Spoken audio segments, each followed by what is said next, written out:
আমাদের শেষ দাবি যতক্ষণ না পর্যন্ত এই প্রতিবন্ধী স্কুলগুলো এমপিভুক্ত না করা হবে আমাদের দাবি অনবরত চলতে থাকবে। এমনকি বাংলাদেশে কোনো নির্বাচন হতে দেবে না। বাংলাদেশে 1772টি প্রতিবন্ধী বিদ্যালয় রয়েছে। এই প্রতিবন্ধী বিদ্যালয়গুলো আমরা ঠিক দেড় যুগ ধরে প্রায় 18 বছর ধরে আমরা আন্দোলন করে আসছি। কোনো গভর্নমেন্টই আমাদের এই দাবি মানতেছে না এবং আমাদের যে শেখ হাসিনা সরকার পালিয়ে গেছে সে আমাদেরকে একাধিকবার বলেছে আমাদের যে কটি শর্ত দেওয়া হবে এই শর্তগুলো আমাদের সরকার অনুযায়ী আমাদের পালন করতে হবে। আমরা সব কটি শর্ত গভর্নমেন্টের আমরা পালন করেছি। 1 নম্বর শর্ত ছিল স্কুলগুলোতে সরকারের জমি বরাদ্দ করতে হবে।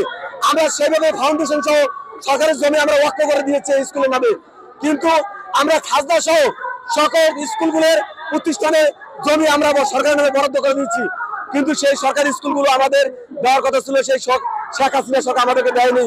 সে পালিয়ে যাওয়া সত্ত্বেও এই ডক্টর প্রফেসর ইউনূস সাহেব আমাদের কয়েকবার আন্দোলন হয়েছিল, তারা বলছে আমাদের স্কুল এমপিভুক্ত করা হবে, কিন্তু অন্তর্বর্তী সে ডক্টর প্রফেসর ইউনূস সাহেব আমাদেরকে সে এমপিভুক্ত করে নাই। আমাদের শেষ দাবি যতক্ষণ না পর্যন্ত এই প্রতিবন্ধী স্কুলগুলো এমপিভুক্ত না করা হবে আমাদের দাবি অনবরত চলতে থাকবে।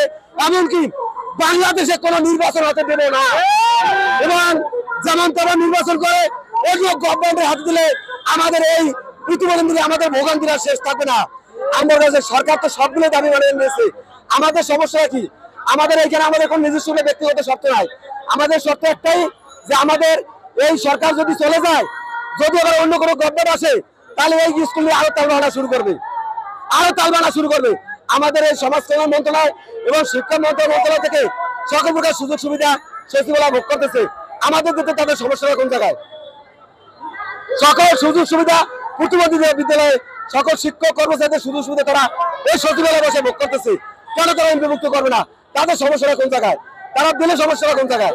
এই যে আমাদের এক দাবি এমপিভুক্ত কর্মচারী না হওয়া, এমপিভুক্ত না হওয়া পর্যন্ত আমাদের এই অবস্থান কর্মসূচি থাকবে ইনশাল্লাহ।